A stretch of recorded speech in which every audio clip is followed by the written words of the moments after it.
Here we are on Azura. It's been absolutely fantastic so far. We've both thoroughly enjoyed the experience. So let's go right back to the beginning and tell you about how we got here then. We chose to fly from Gatwick and we flew with Jet2. The Jet2 check-in desk was easy to find.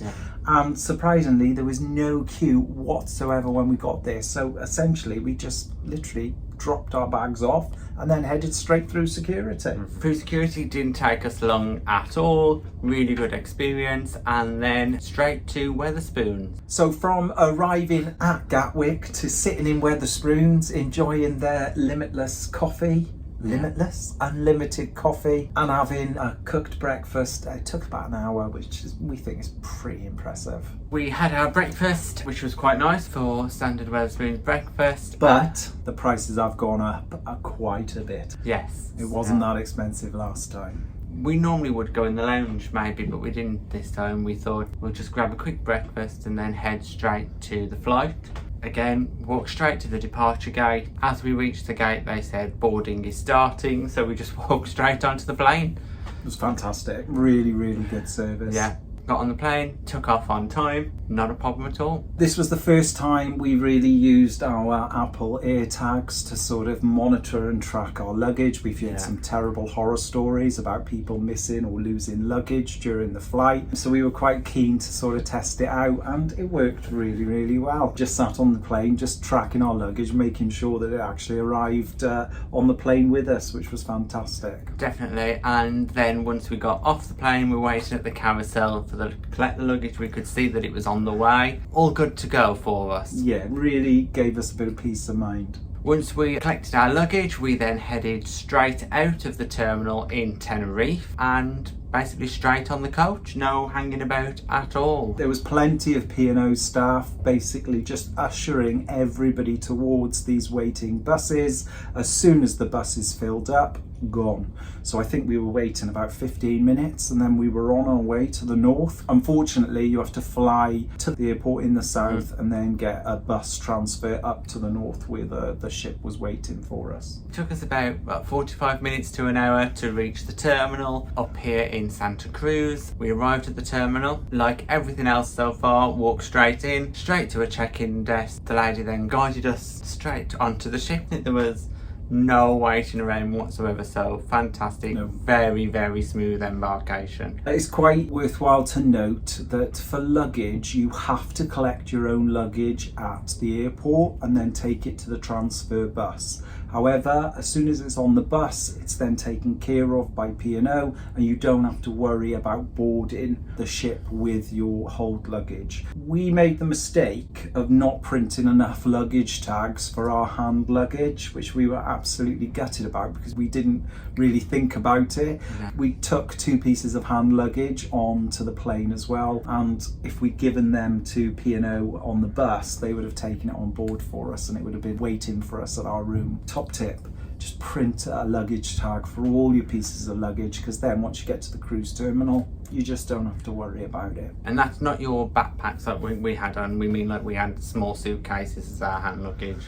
So we could really have done with getting rid of those. Once we were on board, we were welcomed by some of the crew members just after security, which was really nice. Felt very welcome on board, and we headed straight to our muster station. So our muster station is muster station D. So pretty much, it was really well signposted because obviously we'd never been on Azura before. So we were sort of finding our way. There were lots and lots of crew available on board, just directing us to where we needed to go. We didn't really have time to film anything, if all honesty, because everything just went so quick, so smooth, so quick. Muster station done, checked in, up to the cabin. Our cabin was ready, straight into the cabin, dropped our bags off. It had been a long day and the only thing we'd really eaten was that beautiful Wetherspoons breakfast first thing in the morning. So we decided to make our way up to the buffet to have a look at the offerings. When we got up the buffet, first of all, majority of the buffet area was closed off at lunchtime. Because this was around about 4:15. See, it's that in-between time, can be a little bit hit and miss.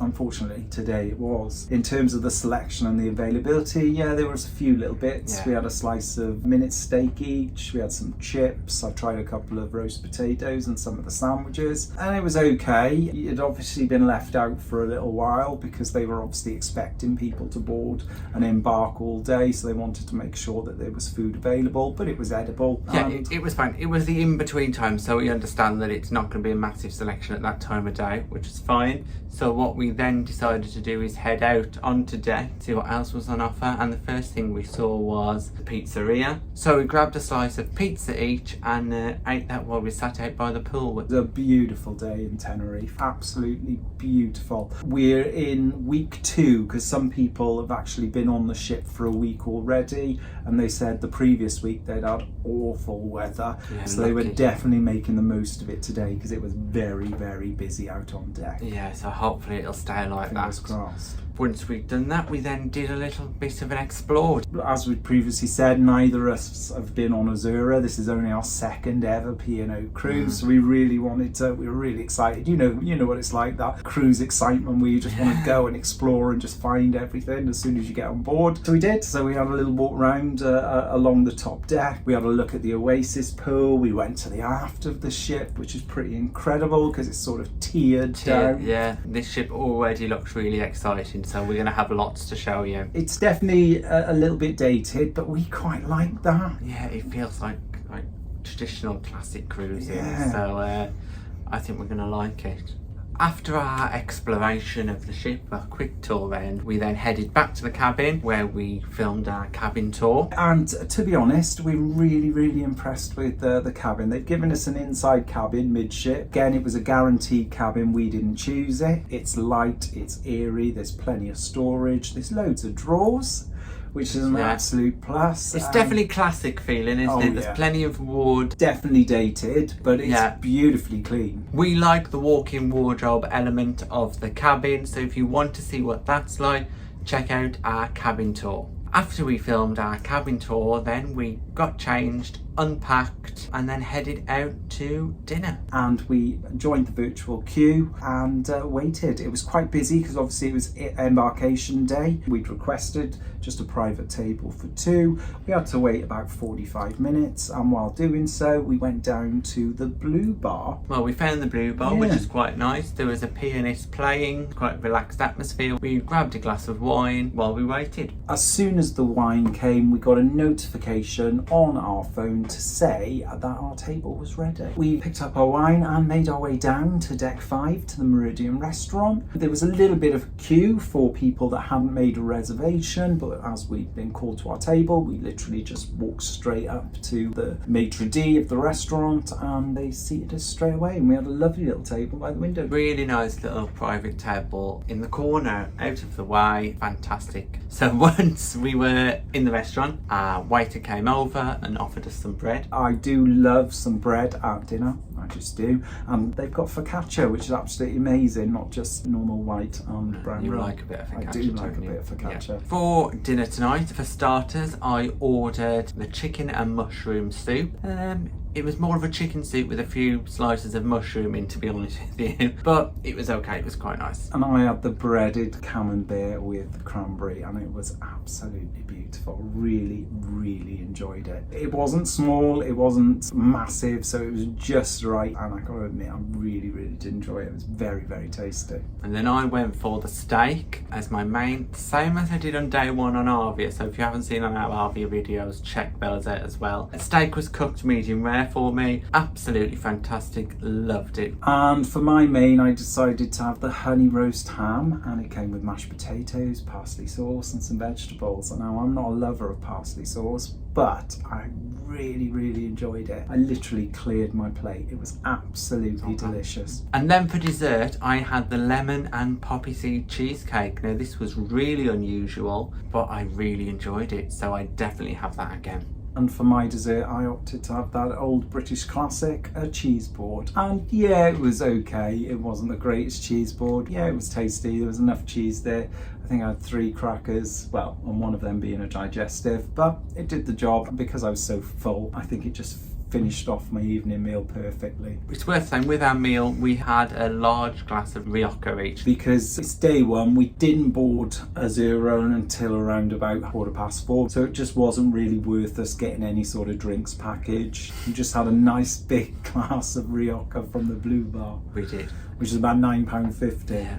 We were a little bit late and that was our fault getting to dinner, so we missed our booking for the theatre, which should have been at 8:30. Instead of going to the theatre, we headed to the Glass House. Yeah, so the Glass House was a favourite of ours on Arvia, and we're pleased to say that the Glass House on Azura is absolutely beautiful. Really, really nice. So the Glass House is located on deck 7 and it's quite a big venue. It's got really nice seating, just a really, really nice fresh venue. We found table for two that was tucked away around the corner, really nice area, and we had a little peruse of the menu because the wine menu in the Glass House is quite extensive. Being as there is so many to try, what we decided to go for was a wine flight. A red wine flight we opted for. It gave us a little taster of 3 different wines. It was quite reasonably priced. It was really, really nice. Each wine has a piece of paper attached to it which gives it a description of what it is, so it's nice to know what you're drinking as well. We had a really pleasant drinking experience in the Glass House, and it was at this point that we noticed that there were so many people standing outside on the promenade having a look at something. They were looking at the carnival that was taking place in Tenerife. So we hurried out onto the prom on deck 7, and it's quite a classic prom, isn't it? It has all the life jackets all in lockers along the edge, the seats along there, really, really nice. Not a wraparound. No. But it is a big enough prom to be able to enjoy it. So we stood there and watched the festivities in Santa Cruz, because as Tom previously said, it is their carnival. Interesting to know that we found out this on board is that the Tenerife Carnival is the second biggest carnival in the world after the carnival in Rio. It was massive. We could see from the ship. Fantastic costumes, fantastic floats. There were loads going on. The only regret that we have is that we couldn't get off the ship because it was now time for sail away. Tom and myself really enjoy a sail away party, so we hurried up to the main pool deck for tonight's sail away that was hosted by the entertainment team and the house band. Well done to them, because it was quite difficult because they were competing against the noise of the carnival, and it was quite hard to know what to look at because, like I said, the carnival was such a spectacle that people wanted to see what was happening in the port, so there was 2 things going on at once. It was a very hectic sail away. A lot of people were gathered but looking over at the carnival, and then there was a handful of us sort of joining in with the sail away celebrations. But the entertainment team did do an absolutely amazing job. So we got ourselves a glass of Prosecco each, enjoyed the music from Pulse. The party band on P&O ships are called Pulse. They performed a few numbers as well, and we had a great time. So we stayed up there chatting to some fellow passengers, Yeah. listening to the music as we sort of pulled away from Santa Cruz. Just a really, really pleasant evening. And it's nice to have a sail away on an open deck. After the celebrations of the sail away party up on the pool deck, it was time for the late night show. Now, as we previously said, we missed the first show at 8:30 because our dinner overran, so we thought we'd make our way to the 10:30 show. We hadn't pre-booked this 10:30 performance. No. Basically went up to the entertainment team that was checking everybody in and just was completely honest and said, look, we haven't pre-booked this. Yeah. And he was like, no problems, there's a few seats available, make your way in. If you don't pre-book anything via the My Holiday website, don't worry, there's always a possibility of just walking up and getting a seat. So tonight's show was called On the Horizon. Yeah, it was okay. So it was more of a medley of songs and performances of what's to come during the week in terms of the shows and the performances, because it wasn't a storyline, it was just a selection of songs performed by the entertainment team. And they were absolutely amazing. They are a really good team. Halfway through the performance though, disaster struck. Disaster. There seemed to be a health and safety issue, and the lights went off, the curtain came down, and An announcement over the tannoy informing us that the show had to be interrupted due to health and safety concerns. the entertainment's manager / cruise director came on stage to make the announcement that they were doing some work backstage and the show would be back on as soon as possible. It was probably roughly about 10 minutes waiting, and then it did come back on. During that time though, quite a few people did get up and leave, but we stayed the course, and lo and behold, 10 minutes later the show pretty much carried on where it left off. After the show, we headed up to the Planet Bar. So this is the bar at the back of the ship. That was because we met Sisters of the Seas. So if you're not following them on Instagram, please give them a follow. And that's where we spent the rest of the night, really chatting with them. We were quite looking forward to the Planet Bar because quite a few people have mentioned that they didn't even know existed, because it is a little bit of a journey and it is out of the way. So you do have to sort of make an effort to make your way there. It's right near the top deck at the aft of the ship. So yeah, it is away from all the other venues. We found it to be a really nice venue. Yeah, like the decor, like the styling. It was very quiet though. Great views of the aft there as well. We had a couple of passion fruit martinis, as they're called on here. A bit of a chat, and we had a great time, didn't we? Yeah, really enjoyed it. Really enjoyed it. By now though, it was getting a bit late, and seeing as we'd both been up so early. It had been a long day, hadn't it? Day. We made our way down to the midnight buffet. It closes at 1, which we were quite happy for because we got there just before closing. Yeah. And we were pleasantly surprised with the offerings available. Quite a good selection. And they even had chips. Everything was labelled and it was just like a really big selection. In terms of the buffet, it's not the biggest buffet we've ever had on a cruise ship, but the selection was really good, and especially at that time of the evening.